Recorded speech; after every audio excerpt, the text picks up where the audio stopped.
இப்போ நம்ம பார்க்க போறது ரயில்வே எக்ஸாம்ல கேட்கப்பட்ட ப்ராஃபிட் அண்ட் லாஸ் பேஸ் பண்ண ஒரு டிஸ்கஷன் கொஸ்டின் தான். இப்போ இந்த கொஸ்டினை படிக்கிறேன் கவனிங்க. இதை எப்படி சால்வ் பண்றது அப்படிங்கிறத பார்ப்போம்.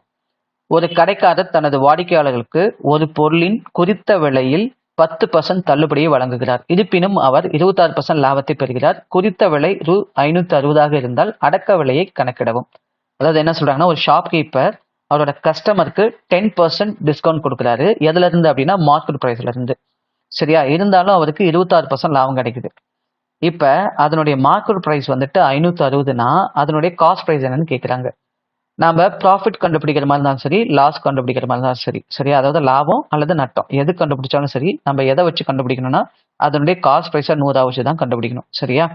அதுவே தள்ளுபடி, ரிபேட்டு, ஆஃபர் அப்படிலாம் சொல்றாங்கன்னா நீங்க மார்க்கெட் பிரைஸை 100% வச்சுக்கணும். சரியா? அதை மறக்கவே கூடாது. சரிங்களா? சரி. இப்ப லாபம் எவ்வளவு சொல்றாங்க அப்படின்னு பாருங்க, 26% சொல்றாங்க. அப்ப லாபங்கிறது காஸ்ட் பிரைஸ்க்கு மேல நமக்கு கிடைக்கக்கூடியது. அப்ப அது கூட நம்ம கூட்டிக்கணும். அப்ப ஒட்டு மொத்தமா அதனுடைய விற்பனை விலை என்னவா இருந்திருக்கும் அப்படின்னா 126% இருக்கும், தள்ளுபடி எல்லாம் போக. சரியா? இப்ப நம்மகிட்ட கண்டுபிடிக்க சொல்றது காஸ்ட் பிரைஸ், அதாவது இந்த 100% என்னன்னு கண்டுபிடிக்க சொல்றாங்க. சரியா? அப்ப நம்ம என்ன பண்ணணும் அப்படின்னா, இந்த மார்க்கெட் பிரைஸ் எம்பின்னு சொல்லுவோம். சரியா? இந்த மார்க்கெட் பிரைஸ் 560 இருந்து தள்ளுபடி 10% கண்டுபிடிங்க. கண்டுபிடிச்சு கழிச்சிடுங்க. சரியா?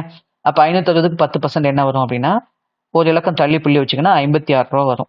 இதை அப்படியே கழிச்சுங்க அப்படின்னா 504 ரூபா வரும். இந்த 504 ரூபா தான் எதுக்கு சமம் அப்படின்னா விற்பனை விலைக்கு சமம். சரியா? அதாவது இந்த 504ங்கிறது 126% சமம். சரிங்களா? இந்த 126 டிவைட் பண்ணீங்கன்னா 1% வரும்.